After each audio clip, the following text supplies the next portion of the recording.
मध्य प्रदेश कांग्रेस अध्यक्ष जीतू पटवारी ने दतिया में मोहन सरकार के कामकाज पर सवाल खड़े किए। जगदीशपुर में होने वाली कैबिनेट बैठक को लेकर उन्होंने कहा कि सीएम जगदीशपुर क्या, अगर देश या प्रदेश से बाहर भी कैबिनेट कर लें तब भी अंत में बाहर सिर्फ भ्रष्टाचार ही निकलेगा।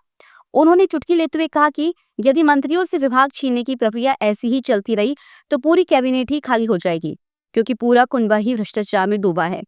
पटवारी ने चुनौती दी कि सीएम मोहन यादव उनकी कोई एक ऐसी योजना बता दे जिस पर जनता गर्व कर सके। सरकारी बैठकों के लिए 5 स्टार होटलों पर लगी रोक का स्वागत करते हुए उन्होंने कहा, देर आए दुरुस्त आए, कम से कम कर्ज लेकर अय्याशी तो बंद हुई। नरोत्तम मिश्रा के विकास के दावों को नकारते हुए उन्होंने कहा कि प्रदेश में विकास सिर्फ बीजेपी नेताओं की निजी संपत्तियों का हुआ है, आम जनता का नहीं। अब मोहन यादव जी जब कैबिनेट की मीटिंग करते हैं तो कैबिनेट में से करप्शन निकलता है।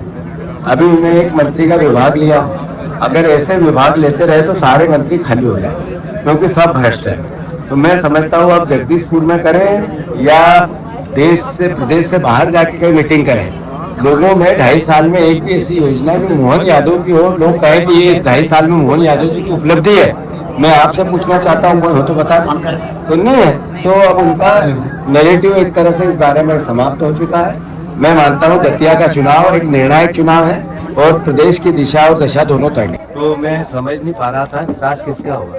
यहाँ तो सबकी जमीनें बिकी, यहाँ तो सबका गरीबी बढ़ी, यहाँ के बच्चों को बेरोजगारी हुई। यहाँ अभी बैठा हूँ, यहाँ भी सड़क नहीं है, ये तवश में नाले नहीं है, यहाँ खंडे पे लाइट नहीं है। ये विकास है कहाँ? विकास तो जहाँ उनको दिखता है, जहाँ बीजेपी के नेता रहते हैं, उनकी संपत्तियाँ रहती है, वहाँ विकास होता है। आपके घर के सामने विकास हुआ? आप तो रोटी घर के किसी के सामने, भैया आपके घर के सामने हुआ विकास? तो फिर वो बोले तो उससे होगा क्या? विकास नहीं हुआ, इसीलिए तो लोग वोट नहीं देंगे हमें।